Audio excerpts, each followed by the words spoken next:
નમસ્કાર, હું છું વિક્રમ વકીલ અને આપ જોઈ રહ્યા છો હોટલાઇન ન્યૂઝ. નરેન્દ્ર મોદી વડાપ્રધાન તરીકે ઘણા બધા દેશોના પ્રવાસે ગયા છે, પરંતુ હમણાં ગઈકાલે એમણે જે બે દેશોના પ્રવાસ કરવાનું નક્કી કર્યું ત્યારે કેટલાક મોદીને ટીકાકારો એમ કહે કે જ્યારે દેશમાં આટલી બધી સળગતી સમસ્યાઓ છે એ પડતી મૂકીને વડાપ્રધાને આવા નાના દેશના પ્રવાસે જવાની શી જરૂર હતી? આ દેશમાં જવાથી દેશને શું ફાયદો થશે? By the way, Narendra Modi Poland અને યુક્રેનના પ્રવાસે ગયા છે અને પોલેન્ડના પ્રવાસે જનાર તો 45 વર્ષ પછી પહેલા વડાપ્રધાન છે મોદી. હવે ઘણાને પ્રશ્નો થાય, મને પણ પ્રશ્ન થાય છે કે આ દેશોના પ્રવાસે જવાથી નરેન્દ્ર મોદી કોઈ ફરવા માટે નહીં ગયા હોય, કોઈક રાજકીય આપણી વિદેશ નીતિને વિચારીને લાંબો વિચાર કર્યા પછી જ ગયા હશે, જેમાંથી આપણા દેશને પણ કોઈ બેનિફિટ થતા એમ હશે તો જ ગયા હશે. આ બધા પ્રશ્નોના જવાબ આપવા આપણી સાથે આજે છે જાણીતા પત્રકાર અને આંતરરાષ્ટ્રીય બાબતોના નિષ્ણાત હિમાંશુભાઈ ભટ્ટ. હિમાંશુભાઈ, આ મને પણ જાણવું છે, કારણ કે મને પણ એટલું બધું આ બાબતનું નોલેજ નથી કે ભાઈ વડાપ્રધાન આ સ્થિતિમાં હમણાં એમને ઘણા બધા પ્રશ્નો લોકસભામાં પણ પૂછાઈ રહ્યા છે, ઘણા બધા બિલો પેન્ડિંગ છે, રાજકીય રીતે થોડી અસ્થિરતા જો માની રહ્યા છે લોકો, બાંગ્લાદેશમાં પરિસ્થિતિ આ પ્રકારની છે, તો પોલેન્ડ અને યુક્રેન જેવા આટલા જે આપણા નાના શહેરોની વસ્તી ધરાવતા દેશોમાં જવાનું શું કારણ હોઈ શકે? હવે ભારતે એક સ્ટ્રેટેજિક ઓટોનોમીની નીતિ અપનાવી છે. એટલે ભારત ફર્સ્ટ, ઇન્ડિયા ફર્સ્ટ ની નીતિથી આપણે આપણી વિદેશ નીતિ ચલાવીએ છીએ. અને એટલે એમાં નાનો દેશ કે મોટો દેશ કઈ નહીં, પણ આપણે એક ચોક્કસ નીતિ ચલાવીએ છીએ. આપણે ગ્લોબલ સાઉથની સાથે છીએ અત્યારે, આપણે વેસ્ટની સાથે નથી. આપણે ગ્લોબલ સાઉથના 125 દેશોને સાથે લઈને ચાલીએ છીએ. અને બીજી એક વસ્તુ તમારે સમજવાની જરૂર છે કે અત્યારે પોલેન્ડ અને યુક્રેન જ કેમ? તો ગયા મહિને મોદીજીએ 2 રાષ્ટ્રોનો પ્રવાસ કર્યો, રશિયા અને ત્યાર પછી ઓસ્ટ્રિયા. હવે જુઓ, ઓસ્ટ્રિયા યુરોપિયન યુનિયનનું તો સભ્ય છે, પણ નેટોનું સભ્ય નથી, એક તટસ્થ રાષ્ટ્ર ગણાય છે. અને એટલે પછીથી આવીશું આની પર. પણ બેસિક વસ્તુ, મોદીજીનો આ પ્રવાસ કરવા પાછળનું કારણ એક ફેસિલિટેટર તરીકે રશિયા અને યુક્રેન વચ્ચે જે યુદ્ધ ચાલી રહ્યું છે તે યુદ્ધમાં એક ફેસિલિટેટર બનવું. ફેસિલિટેટર એટલે મધ્યસ્થી નહીં, આ વસ્તુ બરાબર સમજો. આપણે કંઈક એવું કરવાનો પ્રયત્ન કરી રહ્યું છે ભારત આજે, બધા પક્ષોના કહેવાના કારણે, જે રાજકીય વર્તુળોમાં ચર્ચા છે નહીં જાહેરમાં, પણ એવું કહેવામાં આવી રહ્યું છે કે જ્યારે મોદીજી મોસ્કોમાં હતા પુતિન સાથે, ત્યારે રશિયન અમેરિકન વ્હાઇટ હાઉસમાંથી એક સ્ટેટમેન્ટ આવેલું એમનું કે કોઈ જો પુતિનને યુદ્ધમાંથી રોકી શકે તો તે માત્ર મોદી છે, અને અમે જાણીએ છીએ તે કામ કરશે. મોદીએ મોસ્કોની અંદર પુતિનની સામે એમને કીધું કે આ સમય યુદ્ધનો નથી, નાના નાના બાળકો મરી જાય તે અમે જોવા નહીં માંગીએ. સાથે મોદી એ પણ ઝેલેન્સ્કીને, યુક્રેનના રાષ્ટ્રપ્રમુખને એમ કહી શકે તેમ છે કે તમે તો યુદ્ધ કર્યું, તમે તો બરબાદ થયા, પણ સાથે સાથે વિશ્વને બરબાદ કરી. હવે સાજા થઈને બંને જણા સામસામે ટેબલ પર બેસો, તમારા પ્રશ્નોનું નિરાકરણ લાવો. 2 વર્ષના યુદ્ધ પછી એ સ્ટેજ આવી ગયું છે કે જ્યાં અક્રોસ ધ ટેબલ બંને નેતાઓ બેસશે, અને એને ફેસિલિટેટર કહેવાય.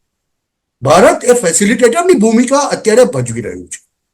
એટલે બંને તરફ એક વાતાવરણ ઊભું કરવા માંગે છે.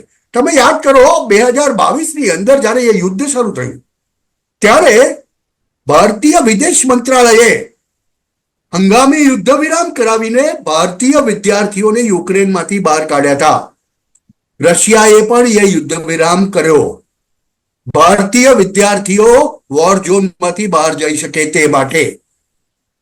આનો અર્થ શું થયો કે તેમના કહેવાનું વજન પડે છે, અને તે વજનને ફેસિલિટેટર તરીકે લઈને બંનેને સામસામે બેસાડવા. યુદ્ધ બંધ થશે કે નહીં થશે એ વાત નથી, હંગામી સીઝ ફાયર કરીને બંને પક્ષો એમની વાત કરે, એક ટેબલ ઉપર આવે, જે ટેબલ ઉપર આજ સુધી આવતા નહોતા. હવે તમે જોશો કે કેમ આ શક્ય બનશે. તો છેલ્લા કેટલાક દિવસોમાં, 15 દિવસોની અંદર યુક્રેને કાઉન્ટર ઓફેન્સિવ શરૂ કર્યો છે. અત્યાર સુધી રશિયા લગભગ યુક્રેનની 25% ટેરિટરી પર કબજો જમી ચૂક્યું છે. હવે છેલ્લા 15 દિવસની અંદર યુક્રેન રશિયાનું એક ક્ષેત્ર છે, ક્ષેત્ર કહેવાય, એ કુરુક્ષેત્રની અંદર યુક્રેને કાઉન્ટર ઓફેન્સિવ કર્યો છે અને લગભગ 120 કિલોમીટર સ્ક્વેર કિલોમીટર સુધી યુક્રેની સેના અંદર ઘૂસી ગઈ છે. આ એક બાર્ગેનિંગ ચિપ છે. ટેબલ ઉપર બંને પક્ષો ત્યારે જ બેસશે જ્યારે બંને પાસે કંઈક આપવાનું કંઈક લેવાનું હોય. વિષ્ટિ હંમેશા ત્યારે થાય કે જ્યારે બંને પક્ષો વચ્ચે આપલે થાય. એટલે ભારતનો યુક્રેનની અંદર રોલ આ પ્રકારનો છે. પોલેન્ડ પર આવ્યા પહેલા યુક્રેનની એક બે વાતો કહી દઉં. જ્યારે સોવિયત યુનિયનમાંથી 15 રાષ્ટ્રો છૂટા પડ્યા ત્યાર પછી રશિયા સૌથી મોટું હતું 15 માંથી અને યુક્રેન 2 નંબરનું. હવે તમને નવાઈ લાગશે કે તે વખતે વિશ્વની 5 પરમાણુ મહાસત્તાઓ કઈ હતી જેની પાસે સૌથી વધુ અણુ હથિયારો હોય? તો પહેલા નંબર પર યુએસએ, પછી રશિયા અને ત્રીજું યુક્રેન.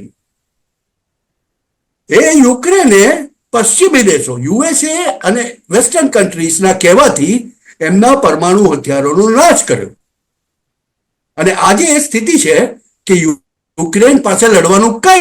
અને તમને નવાઈ લાગશે, તમને બધાને ખબર છે કે યુએસ સંસદે, યુએસ કોંગ્રેસે દર વર્ષે $60 બિલિયન હથિયારો, સાંભળજો આ ફિગર, બહુ બહુ બહુ બહુ ઇમ્પોર્ટન્ટ છે, $60 બિલિયન હથિયારો યુક્રેનને આપવાનું.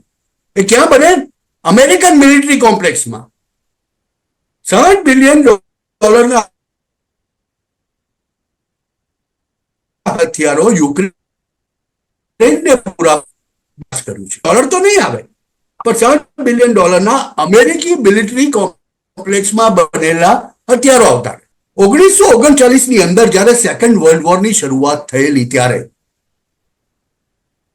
પોલેન્ડથી લગભગ 600 શરણાર્થીઓને પહેલી વાર કોઈ દેશે શરણ આપી હતી તો તે જામનગરના નવાબ હતા, જામનગરના લાટ સાહેબ હતા. એમનું નામ છે દુલીપસિંહજી. એ દુલીપસિંહજી એટલે જેના નામથી અત્યારે આપણે ત્યાં ક્રિકેટમાં દિલીપ ટ્રોફી રમાય છે તે વખતે બ્રિટિશ સરકાર હજુ સત્તામાં હતી તો બ્રિટિશ સરકારે કહ્યું આ કરી નહીં શકાય, તો તેમણે તેમને એડોપ્ટ કરેલો અને એ 600 પોલિશ નાગરિકો, પોલિશ વ્યક્તિઓ, મહિલાઓ અને બાળકો હતા મુખ્યત્વે. એ બધા હવે વિદેશોમાં જગ્યા જગ્યાએ જઈને ફર્યા છે અને એટલે જ આજે પોલેન્ડમાં દુલીપસિંહજીના સ્મારકને નું ઉદઘાટન મોદીજીએ કર્યું. પહેલી વાર 1979 આઈ થિંક મોરારજી દેસાઈ ગયા હતા અને 45 વર્ષ પછી મોદીજી ગયા. મોદીજીએ ત્યાં શું કીધું?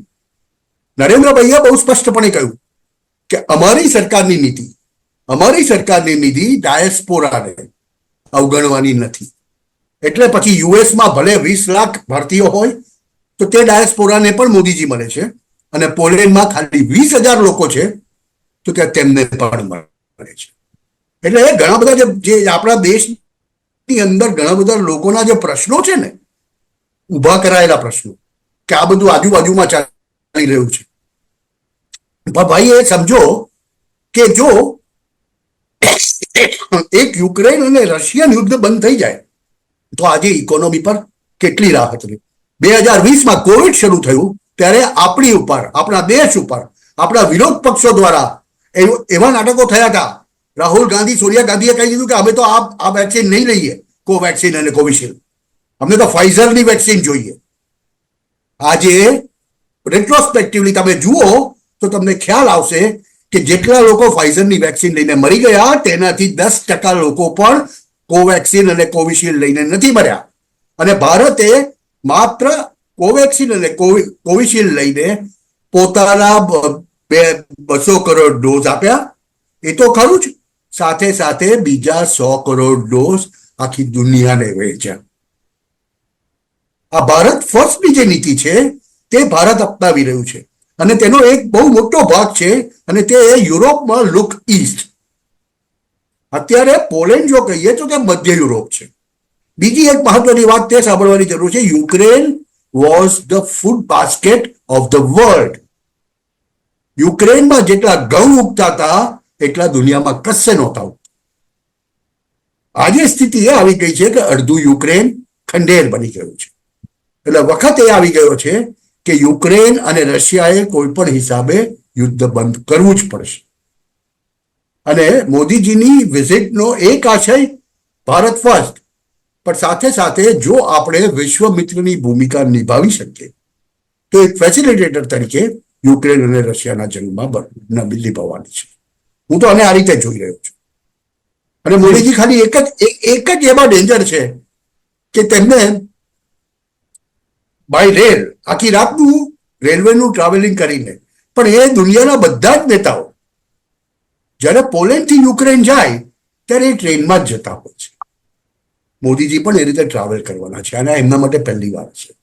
એટલે ઘણા બધા લોકો, ઘણા હિતેચ્છુઓ એમ પણ કહે છે કે આટલું મોટું રિસ્ક લેવું જોઈએ. આ એક જ વસ્તુ છે, પણ તેના માટે પણ એક કહી દઉં કે મારી પાસે તો એ ખબર છે વિદેશ મંત્રાલયમાં કે આપણા ડેપ્યુટી એનએસએ જે છે તે ઓલરેડી પહેલા એનું રેકી રન કરી ચૂક્યા છે. એટલે there's going to be no danger. એટલે જ્યાં સુધી આ યુક્રેન અને પોલેન્ડ આ નામો કદાચ આપણા માટે એમ હોય કે હવે આનું શું મહત્વ, પણ સ્ટ્રેટેજિકલી અત્યારના તબક્કે વર્લ્ડની અંદર, કેમ કે જુઓ તમે, યુએસ કોંગ્રેસ $100 બિલિયન માંથી 60 બિલિયન યુક્રેનને ફાળવે છે અને 40 બિલિયન ઇઝરાયલી ફાળવે છે. એના ઉપરથી તમને ખબર આવી જવું જોઈએ કે કેટલું બધું એ છે. અને યુએસ કોંગ્રેસમાં યુએસના પ્રમુખ પદના ઉમેદવાર ડોનાલ્ડ ટ્રમ્પે તો બહુ સ્પષ્ટપણે કહી દીધું છે કે હું સત્તા પર આવીશ તો યુક્રેનને અપાતા પૈસા બંધ કરાવી દઈશ. એટલે ઓટોમેટિક યુક્રેનને બહુ ભયંકર માર ખાઈને યુદ્ધ બંધ કરવું પડે એવી સ્થિતિ નિર્મિત થઈ જાય કદાચ. પણ એ પહેલા જો ટેબલ ઉપર આવીને બંને બેસી શકે તો એક ફેસિલિટેટરની ભૂમિકા ભારત ડેફિનેટલી કરે. જી હિમાંશુભાઈ, પણ હવે પ્રશ્ન એ છે કે આ ધારો કે Narendra Modi as a mediator ભાગ ભજવે અને યુક્રેન અને રશિયા ટેબલ પર ભેગા થઈને સમાધાનની વાત કરે, બંને વચ્ચે સમાધાન થાય તો એનો ફાયદો ભારતને કેટલો મળી શકે, વિશ્વના બીજા દેશોને કઈ રીતે એનો યુદ્ધ બંધ થવાથી કઈ રીતના ફાયદા થઈ શકે?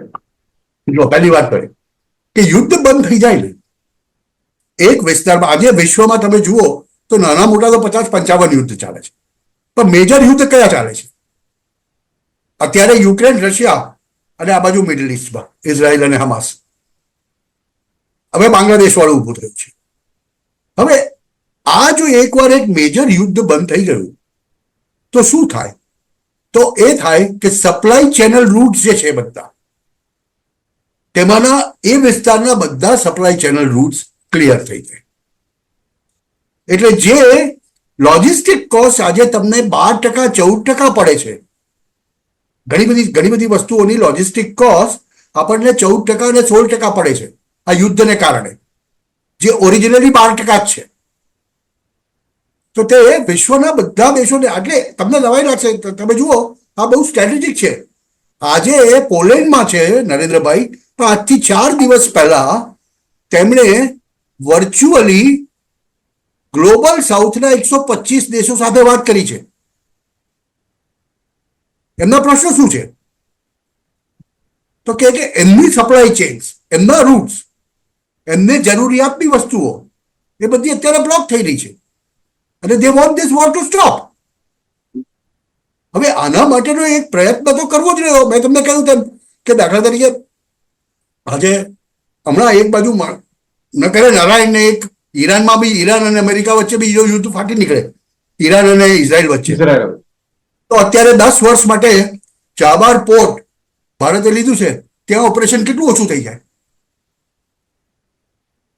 તો આપણો સપ્લાય રૂટ, આપણો જે રૂટ છે INSDC નો, હવે જ્યાંથી આપણી સાથે આપણા રશિયાના બહુ મોટા ટ્રાન્સશિપમેન્ટ ચાલતા હોય છે, કોલથી માંડીને બહુ બધું ચાલતું હોય છે, એ બધા ઉપર કેટલી અસર પડે?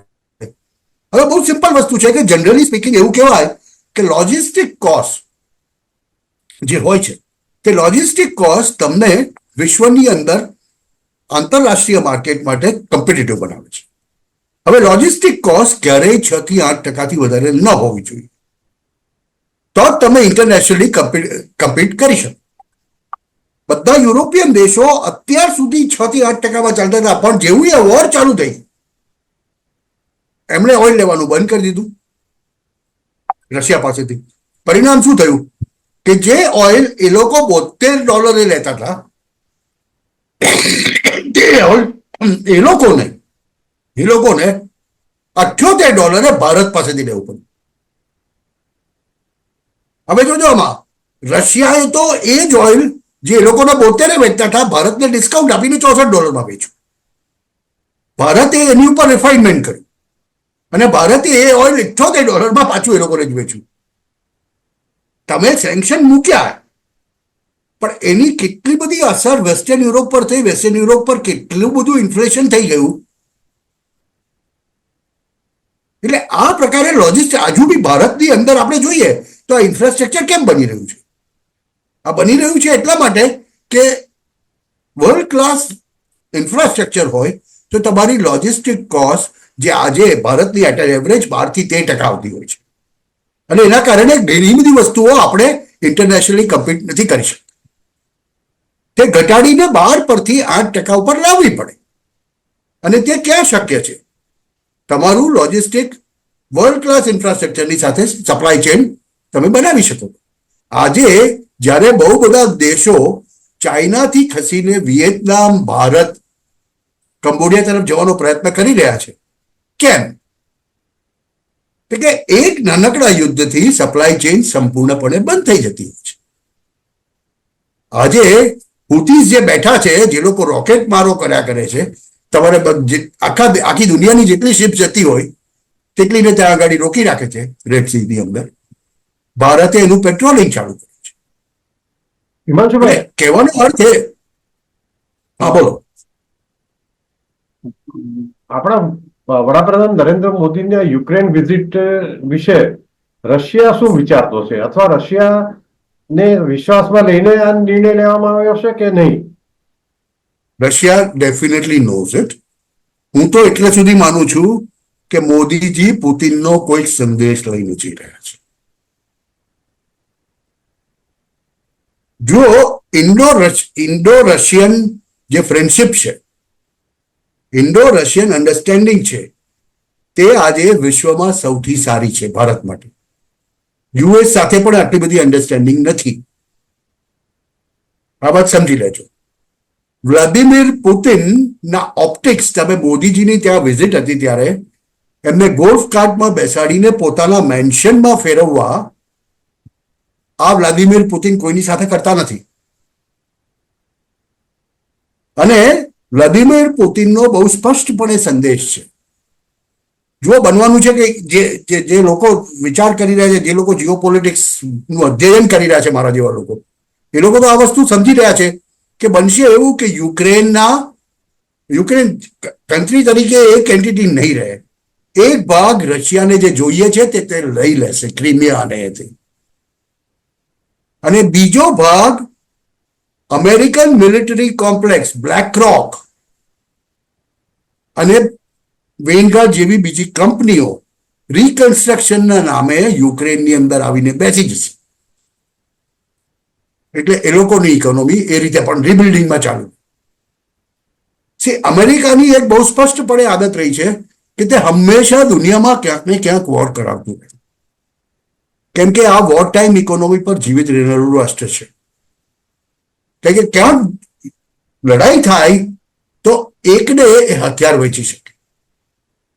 હવે તમને એક નવાઈ લાગશે કે $60 બિલિયન નું પેકેજ જે લોકો યુક્રેનને આપ્યું છેલ્લું યુએસ કોંગ્રેસ, ભારતનું ડિફેન્સ બજેટ જુઓ ને તમે, તો આપણે આપણા આર્મીના પગાર અને આ જે પેન્શન અને આ તેને બધું કરી નાખીએ ને, તો આપણું ઓવરઓલ બજેટ $50 બિલિયન નું છે. વી સ્પેન્ડ $50 બિલિયન, અને આ $60 બિલિયન યુક્રેન માટે સેન્કશન કર્યા. આ શું બતાવે છે કે અમેરિકન્સ અલ્ટિમેટલી તો પૈસા જે રાષ્ટ્રને તે કહે છે કે અમે તમને આટલા પૈસા આપીશું, તે આપતું જ નથી. એને તો હથિયારો આપશે, અને એ પૈસા બધા એમના મિલિટરી ઇન્ડસ્ટ્રીમાં પાછા પમ્પિંગ કરશે અને એમની ઇકોનોમી ચાલતી રહેશે. એટલે આ વસ્તુ સતત બની રહી છે. હવે આ જ્યારે કોઈને સમજાય તો બરાબર છે, કેમ કે જુઓ, જ્યાં સુધી અમેરિકાએ યુક્રેનની અંદર ઘૂસીને સત્તા પલટો નહોતો કરાવ્યો અને ઝેલેન્સ્કીને લાવીને નહોતો બેસાડ્યો. Zelensky is basically a comedian. ઝેલેન્સ્કીને બેસાડ્યો તે પહેલાની યુક્રેન સરકાર જુઓ તમે, અને ત્યાર પછીનું જુઓ. એટલે આ જે આખો વિગ્રહ ચાલી રહ્યો છે ને, દેટ ઇઝ ડિફાઇન થિંગ. અને એમાં એમને એમ હતું કે અમે યુદ્ધ કરશું, એવી સ્થિતિ લાવીને કરશું કે પહેલા યુક્રેનને એમ કહ્યું કે અમે તમને નાટોમાં લઈશું, પછી કીધું નાટોમાં તમને લઈ લઈએ. હવે નેટોના ફોર્सेस રશિયાના બારણા સુધી આવી જાય તો રશિયા શું કરે? રશિયા તો હિટબેક કરે છે. એ લોકોનો આશય માત્ર એટલો હતો. રશિયાએ હિટબેક કર્યું, વોર ચાલુ થઈ ગઈ. યુક્રેનને કહ્યું, યુક્રેનને ખબર મુકાઈ બંધો કે ભાઈ ચલાવો, તું લડો, અમે છીએ તમારી સાથે. એટલે યુક્રેન બલીનો બકરો બન્યું.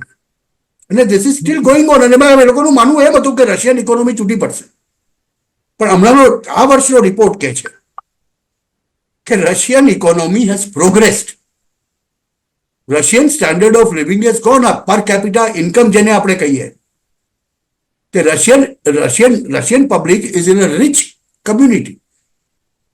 આ એ લોકો લાગે છે.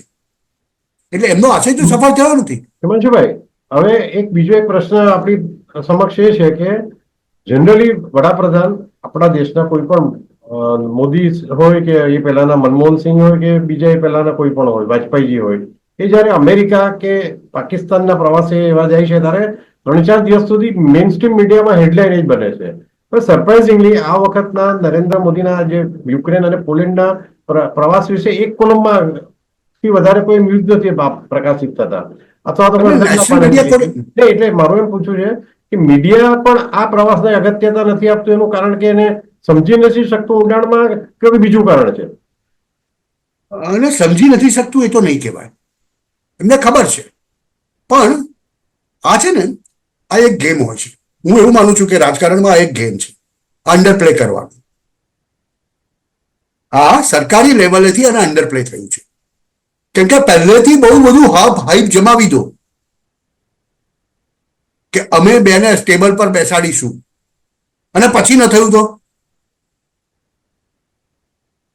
આપણે વાજપેયીજી જયારે પાકિસ્તાન ગયા લાહોર ડિક્લેરેશન વખતે મોટી મોટી જાહેરાતો કરી દીધી. થયું શું? પાછા આવે અને કેટલા દિવસમાં કારગિલ થયું? એ દેવાનંદની સ્ટાઇલ અને આ ને તે ને બસ થયું એનું. મૂર્ખા બન્યા ને? આમ જોઈએ તો આપણે મૂર્ખા જ બન્યા ને. એના કરતા જયારે આવા મિશન ચાલતા હોય ત્યારે એને થોડુંક અંડરપ્લે કરી દેવું. બહુ આશાઓ નહીં જગાવે, પણ જયારે બેસે ત્યારે પછી લોકોને યાદ આવે કે હા, તો મોદીજી અહીંયા ગયા હતા અને અહીંયા પણ ગયા હતા. એટલે જ મેં કીધું કે બહુ સ્ટ્રેટેજિક. આપણી જ્યાં સુધી વિદેશ નીતિનો સવાલ છે, હું એનો ફેન બન્યો છું ડોક્ટર જયશંકરનો. He is very clear in what he wants to do. એમને ખબર છે કે શું કરવું છે એમને, અને ક્યાં ઇમ્પોર્ટન્સ લેવાય ક્યાં ન લેવાય. જુઓ, અમેરિકા જશે મોદીજી તો મેડિસન સ્ક્વેર ગાર્ડનમાં જયારે ટ્રમ્પનો હાથ પકડીને ચાલે છે ત્યારે 80,000 લાખ લોકો જુએ છે. એનો યુફોરિયા બને છે. બધી રાષ્ટ્રીય ચેનલો, અત્યારે પણ રાષ્ટ્રીય ચેનલો એમને જોઈ રહી છે. પોલેન્ડ લાઈવ ચાલે છે, આ છે. અને રાષ્ટ્રીય મીડિયા તમે કોને કહો છો એ પણ સવાલ આવે છે. અનફોર્ચ્યુનેટલી મને એવું લાગે છે કે ઘણી વાર છે ને આપણું વર્નાક્યુલર મીડિયા, હું બહુ સ્પેસિફિકલી કહું છું, કોઈ પણ ભાષા, ગુજરાતી હોય, મરાઠી હોય, રાજસ્થાની હોય, વર્નાક્યુલર મીડિયા ઘણી વાર ઘણી બધી વસ્તુઓને ઇગ્નોર કરતું હોય છે કોઈ કારણસર, અને ઘણી બધી વસ્તુઓને એન્ટીપથીથી ચલાવતું હોય છે. આજે હું તમને બહુ સ્પેસિફિક કહું કે આજે જે હેડલાઇન બની છે તેને તમે આ વસ્તુના સ્ટ્રેટેજિક ઇમ્પોર્ટન્સ સાથે સરખાવો.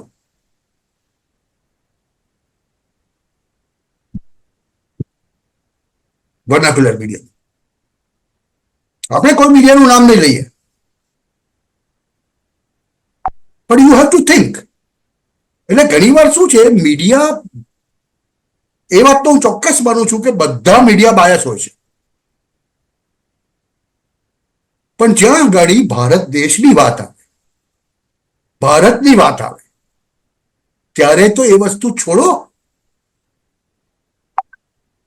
હવે આજે જે વસ્તુઓ લખાઈ તે વસ્તુઓ શું આપણે નથી જાણતા? નિર્ભયાના સમયથી આ વસ્તુ જાણીએ છીએ આપણે, પણ દર વખતે જયારે 4 વર્ષે એક કેસ આવો બને ત્યારે આપણે ચડી બેસતા હોઈએ છીએ. પછી કેટલા દિવસ પછી એને ભૂલાઈ જશે, કદાચ કાલના છાપામાં જ આ બધું ભૂલાઈ જશે, જો એનું કઈ ફોલોઅપ નહીં આવે તો. એટલે મારા કહેવાનો અર્થ એ છે કે જ્યાં આગળ સ્ટ્રેટેજિકલી ઇમ્પોર્ટન્ટ વસ્તુ આવતી હોય, કેટલાને ખબર છે કે એક જમાનામાં ભારતમાં સોવિયત વીટ આવતા હતા, અમેરિકન મકાઈ આવતી હતી, અને સોવિયત વીટ જે હતા ને તે યુક્રેનના ઘઉં હતા. આજે યુકે સાથે સંબંધ નહીં રાખશો તમે તો ચાલશે, કે ત્યાં આપણા એનઆરઆઈ ભાઈ બહેનોની શું હાલત છે તે તમને ખબર છે, મને ખબર છે. પણ આ સ્ટ્રેટેજિક ઇમ્પોર્ટન્સને ભૂલી જઈને જ્યારે તમે જાઓ, એટલે હવે વર્લ્ડ ઓર્ડર બદલાઈ રહ્યો છે ભાઈ. વિક્રમભાઈ, હું તો બહુ સ્પષ્ટપણે માનું છું કે આખું દરેક ચક્કરનું એક 60-70 વર્ષે ફરતું જ હોય છે, અને અત્યારે ચર્નિંગ ચાલે છે. જી માંશુભાઈ, એટલે આ વિઝિટ બહુ ઇમ્પોર્ટન્ટ. અને આપે કહ્યું એમ કે આ જે સ્ટ્રેટેજિકલી આપણું એલાયન્સ જે છે યુક્રેન સાથેનું અને પોલેન્ડ સાથેનું, પોલેન્ડ સાથે તો કદાચ આપણે એક સોશિયલ વિઝિટ વધારે હતી મને એમ લાગે છે. જે ભૂતકાળમાં સેકન્ડ વર્લ્ડ વોરમાં આપે કહ્યું કે એમ કે એના બાળકોને આપણે અહીંયા આપણે આપણા જામનગરમાં આવીને એમને આપણે શરણાગતિ રાખ્યા હતા. પણ યુક્રેનની રિઝલ્ટ, વડાપ્રધાનનું રિઝલ્ટ, એમના વિઝિટનું રિઝલ્ટ આપણને કદાચ થોડા દિવસોમાં મળી શકે એવી પણ એક શક્યતા છે. અને એ જો થશે તો કદાચ વિશ્વમાં એક ભારતનું મીડિયેશન માટે મીડિયેટર તરીકે બીજા દેશો પણ આપણી તરફ એ દ્રષ્ટિથી જોશે આપણને કે ભારતની મદદ કટોકટીમાં આપણે લઈ શકીએ એમ છે. એટલે ભારત એક મહાસત્તા બનવા તરફ એક વધુ એક ડગલું આગળ વધશે, અને આપણે ઈચ્છીએ કે એ પ્રમાણે થાય. અને તમે આજે બહુ સરસ દર્શકોને આપણા હોટલાઇન ન્યૂઝને માહિતી આપી, એ બદલ આપનો ખૂબ ખૂબ આભાર, અને ભવિષ્યમાં પણ અમારી સાથે જોડાતા રહેશો એવી આશા. Thank you very much. આવા પ્રકારના વિડીયો તમને જોવા ગમતા હોય તો હોટલાઇન ન્યૂઝ ચેનલને લાઇક, શેર અને સબસ્ક્રાઇબ કરો.